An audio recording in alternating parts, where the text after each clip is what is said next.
Am I good at screaming? I think I am good at screaming. I can scream for you. Let me hear. Wait, let me do it one more time. The internet calls her mother. A lawsuit calls her a batterer. And the man she almost married was once caught on camera saying that if he had stayed in that car, he would have killed her. She has no social media, gives almost nothing away, and still managed to change the way an entire generation of women looks at their eyebrows. How does the most private young woman in Hollywood become its most argued about face? I will not accept a life I do not deserve. That story is stranger, darker, and far more useful to you than you might expect. If you only have 30 seconds, here's the bottom line of this video. Mia Goth got famous by doing the one thing actresses are trained never to do, which is to appear wrong on purpose. She turned a pale, browless, wide-eyed face that fashion editors called strange into a global aesthetic, and she turned screaming on a farmhouse porch into the kind of acting Martin Scorsese loses sleep over. Her secret is almost insultingly simple. She never fixed the flaws. She built the whole goddamn empire on the eyebrows alone, and the intensity she doesn't ever dial down. But if you would like a bit more of an explanation, follow me. Welcome. I'm Kira, and this is your beauty blueprint. I've spent a whole week researching, watching, and editing all things Mia Goth to bring to you her very essence and share the best of my findings. And what a week it has been, because this woman's file reads like 3 different lives stapled together. There is a naked audition for a Danish provocateur that involved an imaginary dead cat. There is a Las Vegas wedding officiated by an Elvis impersonator that turned out not to be a wedding at all. There is a banned fashion campaign, a telenovela star grandmother, an Oscar snub that made Hollywood genuinely angry, and a court case that is still open as we speak. And stick around, because by the end of this video, I'll even serve as a quick breakdown of what we can learn, very practically speaking, from Mia Goth's unique style universe. The pale brow, the glass skin, the doll who knows something stare, all of it can be borrowed. And I'll show you how. One small thing before we begin, because you asked and I delivered. I designed a Mia Goth-inspired t-shirt just for us, and it is exactly the kind of unsettling thing you can wear to brunch while everyone wonders why you look so goth. They are super soft and ship super fast to and fro all over our little globe, and nothing makes me happier than to hear from you when you get one. I've now designed quite a few t-shirts featuring a whole lineup of the icons we've covered on both channels, and they're waiting for you in my store. Go adopt one. They get lonely. Now settle in and pour yourself something on theme. For Mia, the correct order is a green juice or a matcha latte, because this is a woman who was once interviewed over green juice in Beverly Hills, and who owns a Vitamix, and genuinely believes beauty starts with what you eat, rightfully so. Or, if you want the deep cut version, order a smoothie and name it wrong, because as a teenager she once tried to order something called a leopard banana, ended up with a cheetah shake, shrugged, and said, well, at least I was close. That shrug, I promise you, sort of explains half her career. Glass in hand? Good. Then let's start by understanding who Mia Goth actually is, and how a girl who attended 9 schools in a single year ended up opening runway shows in Paris and fighting Sith-adjacent battles opposite Ryan Gosling. Here's a tiny backstory. Mia Gypsy Mello da Silva Goth was born at Guy's Hospital in London on October 25, 1993, though some sources insist on the 30th, and one particularly confused fan wiki says November. It doesn't matter for our purposes, because every candidate date lands her squarely in Scorpio, and rarely has a chart matched a filmography so well. Scorpio is the sign of transformation, obsession, sex, death, and the things we bury, which is basically a plot summary here. Astrology sites go further and claim a full Scorpio stellium, with Mercury, Mars, and Pluto crowding in alongside her sun. Her moon is in Pisces, the sign of porousness and dissolution, and it forms a soft trine to that Scorpio sun. The watery emotional depth and the watery will actually cooperate, which may be why her most extreme performances still feel strangely tender. The chart's elemental signature tells the same story. 5 placements in water, 0 in fire. Nothing here burns outward, everything pulls under. Her Venus in Libra is unexpected, a beauty planet operating alone, answering to no one, which, for a face that has become one of the most singular in contemporary horror, feels almost too on the nose. Her mother, Rachel, was Brazilian, about 20 years old, and working as a waitress when Mia arrived. Her father was Canadian, from Nova Scotia, and her grandmother, this is where it gets good, is Maria Gladys, a seriously celebrated Brazilian actress, a star of the telenovela Veil Tudo, and a figure so associated with the country's underground film movement that she's been called the mother of marginal cinema. Her grandfather is the American artist Lee Jaffe, who collaborated with Bob Marley and Peter Tosh, though the fact that he was Rachel's father was only revealed decades later. So before Mia had said a single word, her bloodline already contained transgressive cinema, reggae royalty, and a family secret. Scorpio, I told you. 2 weeks after her birth, her mother took her to Brazil, where Mia spent her first 5 years in Rio de Janeiro, some of it on film sets, watching her grandmother work. Then back to London at 5, then to Nova Scotia at around 10 to try living with her father, a period she has described as genuinely difficult, the one with those 9 schools in a single school year. At 12, she returned to Southeast London for good, raised by her single mother, attending Sydenham School, and learning the skill that would become her profession. She told the Irish Times that in the process of trying to find herself, she would adopt different personalities to fit whatever environment she was in, and that this was her first introduction to characters and performance. At 14, a fashion photographer named Gemma Booth spotted her at the Underage Festival in Victoria Park and signed her to Storm, the same agency that discovered Kate Moss. Booth said she loved the look immediately, that Mia was uninhibited, cool, funny, and knew exactly what to do in front of a camera. What followed was the strange career of a model, who did not look like a model. Miu Miu, Prada, the Pirelli calendar, editorials in Vogue and ID and Dazed. Fashion adored the very features the playground had teased, the near-invisible brows, the wide-set eyes, the porcelain pallor of a Victorian doll, left slightly too long in the attic. Years later, her Miu Miu campaign, shot by Stephen Meisel, would be deemed irresponsible and pulled on the grounds that she looked too young and too vulnerable. Pretty amusing. Her face was so effective at conveying fragility that an advertising watchdog saw it as a hazard, and then came the audition that decided everything. Lars Von Trier was casting Nymphomaniac, his explicit 2-volume epic about a self-described sex addict, and the 18-year-old Mia Goth was asked to do something no drama school prepares you for. Von Trier told her to imagine her cat had died and to read her lines naked. She did it, and she later told ID that by the end of it, in her head, the cat really had died. That it was no longer about a cat at all, but about a family member. And she really felt it. She got the part of P, a young woman who becomes apprentice to Charlotte Gainsbourg's Jo, seduces her partner, and, in the film's most notorious gesture, urinates on her former mentor. No euphemism needed.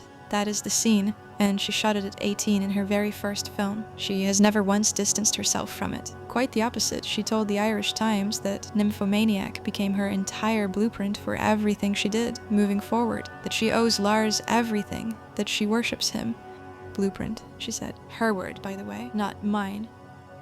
Alright, still with me? Because this is the point where most celebrity biographies coast, and hers instead detonates. If you're enjoying the ride, this is a lovely moment to like and subscribe. It genuinely helps more of us to find these videos. And if you want the version of this conversation where I say the things I can't say on the main videos, the members-only podcast episodes are out here too. Members also get early access, special emojis and badges, and my eternal, slightly obsessive gratitude. To the members already here, you glorious enablers, thank you. Now, back to 2012, because on that same Nymphomaniac set was a co-star named Shia LaBeouf. Mia was about 19, and he was Hollywood's most combustible leading man, and they played lovers on screen before becoming them off-screen, making their red carpet debut as a couple at the Fury premiere in London in October 2014. What followed was a decade-long relationship that the tabloids narrated in flames, and that Goth herself has narrated not at all. In July 2015, while she was filming A Cure for Wellness in the German town of Tübingen, video surfaced of a street argument between them.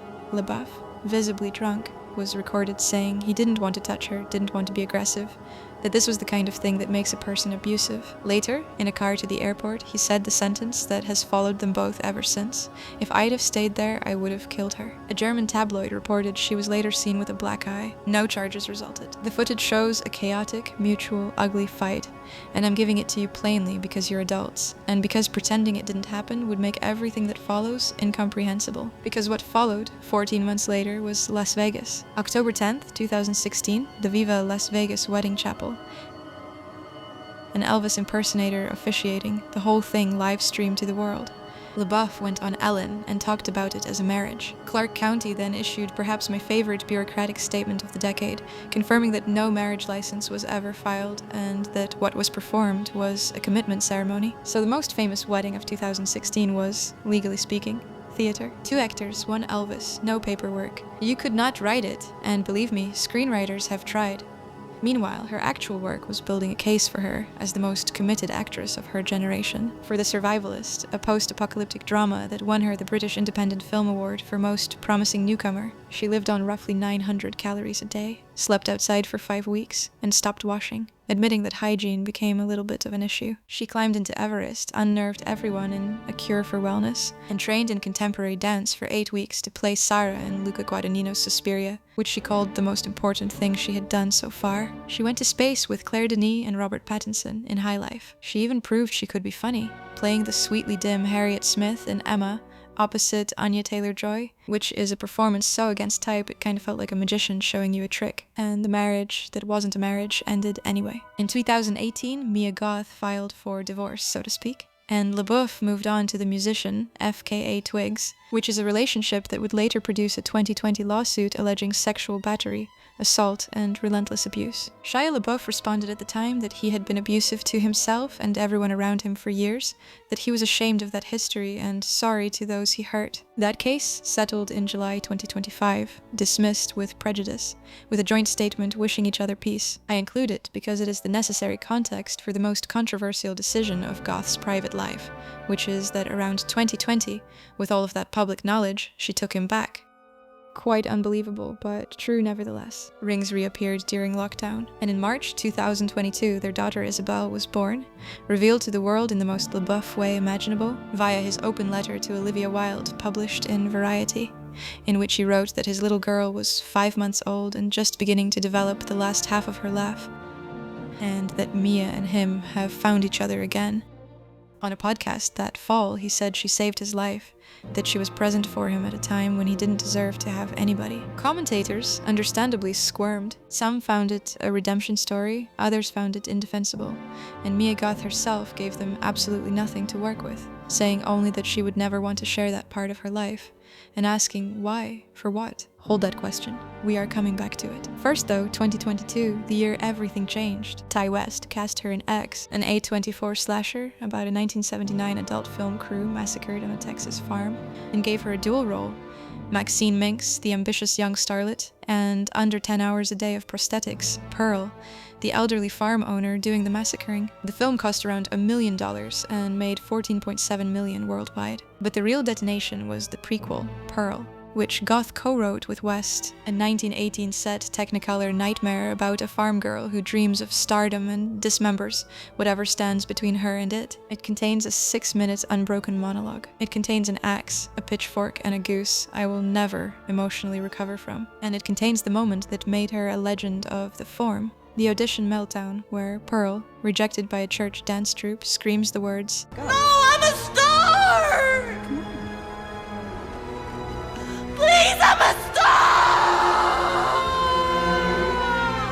I'm sorry. Into the void. A scream that promptly conquered the internet. Mia said she knew it was an important moment in the script, but never knew how big it would become, and explained her process with the line I find most revealing of everything she has ever said. "My body always has far better ideas than my head does." Her references for Pearl were Judy Garland in The Wizard of Oz and Björk in Dancer in the Dark, which tells you exactly what the film is.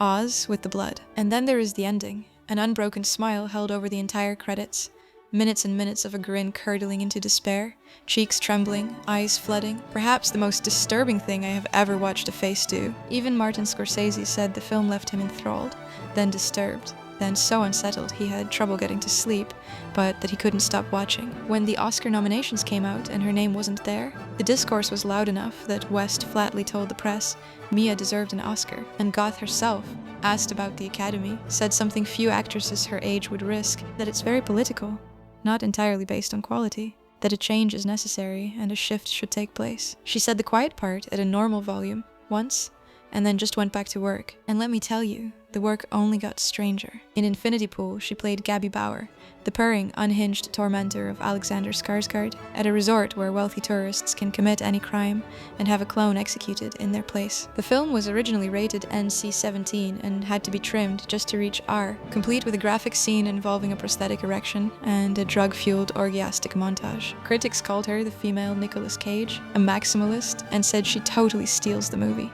I watched it last year and it's hands down my favorite thing she ever did. Brandon Cronenberg, son of the famous director David Cronenberg, has sure proved he deserves the name. And then, in 2024, came MaXXXine, the trilogy's finale.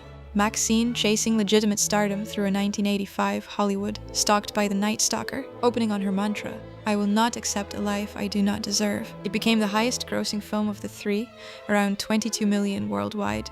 Though reviews agreed the film was the trilogy's weakest and she was its best asset, with one critic writing that an effing movie star like Mia Goth deserves more, and it is MaXXXine that brings us to the live wire. In January 2024, a background actor named James Hunter, hired for 3 days to play a dead parishioner, filed suit in Los Angeles. He alleges that during a night shoot in April 2023, after he complained that Mia Goth was running dangerously close to his head between takes, she intentionally kicked him in the head with her boot on the next take, causing a concussion, and then followed him to a porta-potty and told him nobody would believe him because he was nothing, and to get off her set, calling him a big baby.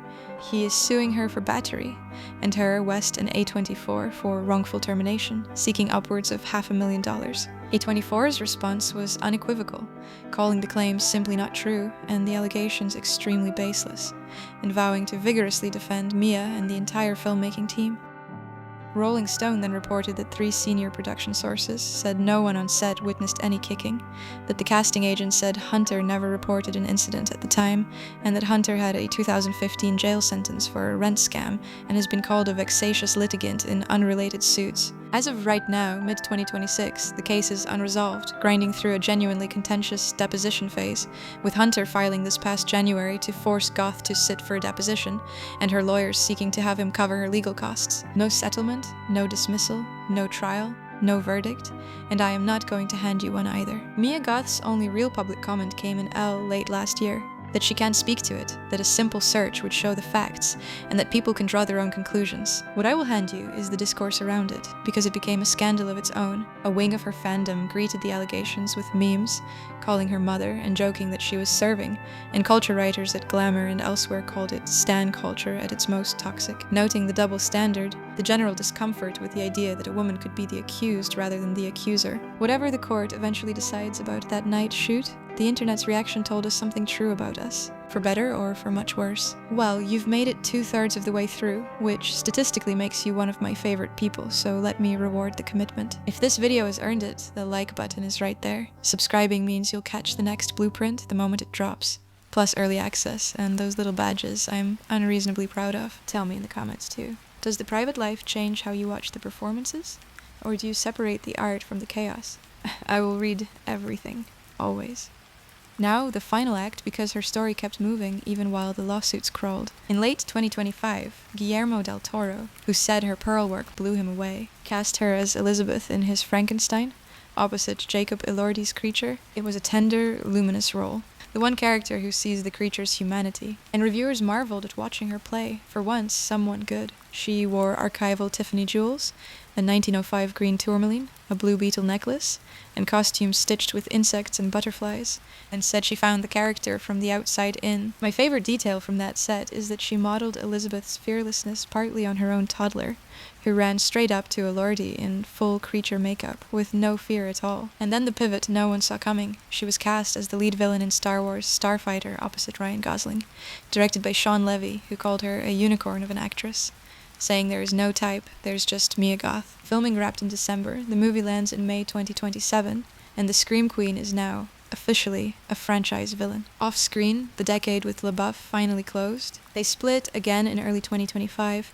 the news surfacing publicly this past February, around the same time he was arrested in New Orleans on battery charges after a Mardi Gras altercation, and mandated into rehab. His own words on it, in an interview a couple of weeks later, were stark. "I failed my marriage, and so I had to own up to that." They co-parent Isabel, reportedly without toxicity, and Mia has said motherhood is a really psychedelic experience and that her daughter is the greatest gift of her life. A source close to her put the ending simply: she loves him, but she also doesn't need him. If that isn't the most Scorpio epitaph ever written for a relationship, I don't know what is. So that's the life. Now let's do the autopsy on the persona, because how does this particular woman, soft-spoken, private, allergic to Instagram, become the face everyone projects onto? Beauty, real beauty, is never safe. The femme fatale is one of civilization's oldest and most honest archetypes. The face of the beautiful woman has always carried a hint of the thing you cannot look at and cannot look away from. Now look at Mia Goth. The porcelain stillness, the erased brows, the doll face. That is pure Apollonian surface. An image so smooth it barely seems mortal. And then the scream comes, the axe comes, a smile cracks open, and the chthonic floods through the cracks. Her entire stardom is that oscillation performed at maximum voltage. Fashion sensed it first, which is why a campaign of her simply sitting there was deemed too disquieting to remain public. Then horror monetized it second. The thing critics keep circling is this. Why is it that the same audiences who call her overrated cannot stop talking about her? It's because a genuine femme fatale is never comfortable to have around. She is a dispute you keep reopening over and over and over again. Even her reception is a Scorpio trait. No lukewarm takes, only loud devotion or loud dismissal. One prominent critic called her the single most interesting actor working in genre movies, while corners of Reddit call her performances trite nothingness and her maximalism mere overacting, and both camps show up to every premiere. And yet her own theory of herself is more elegant than any of ours. All my characters are me, turned up or turned down, she told Vanity Fair. It's all me exploring different facets of myself. That includes, by her own math, the murderous farm girl, the resort seductress, and the gentle Elizabeth. All this is either terrifying or the most honest thing an actress has ever said, and probably both. She works from the body, not the head, refuses to overplan scenes, and treats optimism as a professional liability, once remarking that you wouldn't want an optimist as a traffic controller. She told Time that the truth is she hates acting, that it's like trying to grip smoke, and then minutes later that she loves it so much, and she prepares for every role as if it might be her last. And crucially, she guards the mystery on purpose. Years ago, she explained her aversion to publicity by saying that if people know what she ate for breakfast on Tuesday, the suspension of disbelief gets harder, so a barrier helps. Remember her answer about LaBeouf? Why, for what? She asked. In an economy where every star sells excess, she sells absence. And absence, it turns out, compounds like interest. It's, simply put, more expensive. The less she gives, the more we project. And the more we project, the bigger she gets. T. West said part of the allure is that it's not pretend for her, that she finds a way to ground even the craziest material inside herself. Which brings us, as promised, to the part you can actually use, the beauty breakdown. Because Mia Goth's face is not just a face. It's basically an argument to stop correcting yourself. You might want to start with the brows, the signature, the thing that launched 1,000 bleach jobs. Here is the twist most people miss. Hers are not bleached. She has said plainly that she does nothing to them, that they aren't bleached, just naturally light, and that while she thought they were strange as a kid, she realized the things that make you different are the things that are special about you, so she's embracing them. So the defining beauty trend she inspired, adopted by Kendall Jenner and Kim Kardashian and half of fashion girlies, is other women paying money to imitate the feature she was teased for. If you want to try the effect, please do not reach for bleach right away. I must confess, I used to bleach my brows for about a year, and it damages and ages the skin like nothing else. Don't do this to yourself, please. A fair-toned brow gel, or a bit of concealer brushed through the hairs, gives you the ghost brow effect for one evening, fully refundable. And notice what erasing the brow does. It removes the face's punctuation, so the eyes suddenly do all the talking, which is that Mia Goth optical illusion. Then the skin, because her real beauty philosophy is skin first and almost aggressively sensible. With skin and beauty, she says, it always starts from within. And she means groceries, once pointing out that you can own all the most incredible products, La Mer, and everything else. But if you're eating Doritos every night, it's just not going to do anything. The routine she has actually named over the years is short. Kiehl's Energizing Face Wash, Sisley's Floral Tonic, the Sisley Black Rose Cream Mask she adores, and sunscreen every single day, sunny or rainy, no exceptions. If I had to recommend a single product from her universe, it's the Sisley Phyto Lip Twist, the tinted balm she has said she uses every day. Low commitment, high polish, very her. Makeup, when it happens, is minimal. A decent concealer, a tinted moisturizer, mascara, a flush of blush. And she treats the whole category the way an actress would, as costumes. Even her fragrance history is in character. She wore La Femme Prada Intense from her own campaign, and when Pat McGrath painted brows onto her for those ads, she laughed that if she could have any eyebrows, she'd choose the ones Pat gave her. Fashion-wise, she remains Miu Miu's favorite strange muse. She opened their fall 2023 show in Paris as her runway debut. The whole aesthetic sits exactly on the border between clean girl minimalism and something way more uncanny, pale, undone, faintly Victorian. A doll that has seen things, you know. Do not copy Mia Goth's face. That's not the assignment, and it was never the assignment. Find your own version. Identify the one feature you have spent years neutralizing. The gap, the freckles, the unruly wave, the two strong brows that are the exact inverse of hers, and promote it to the centerpiece. Build the skin from the inside. Cleanse, hydrate, SPF, then keep the makeup mild enough that the strange things can speak. Strange, worn with total conviction, photographs as unforgettable. The industry has a word for people who understand this, and the word is muse. So what would Mia advise us, if she were the advising type? Piece it together from her own record, and it goes something like this. Commit completely or not at all.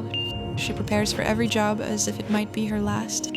Trust the body over the head. It has far better ideas. Keep something back. Mystery is equity. And embrace the thing that makes you different, because it is the only thing about you that cannot really be copied, even when half of Hollywood is literally trying. A girl with nearly no eyebrows and 9 schools in 1 year decided her strangeness was the asset, and the world eventually agreed. Whatever you have been hiding, consider this your permission slip. Stay strange. I've queued up the next chapter for you here. I'll see you soon. Love, Kira. Now go create your own blueprint. Did you have a good time?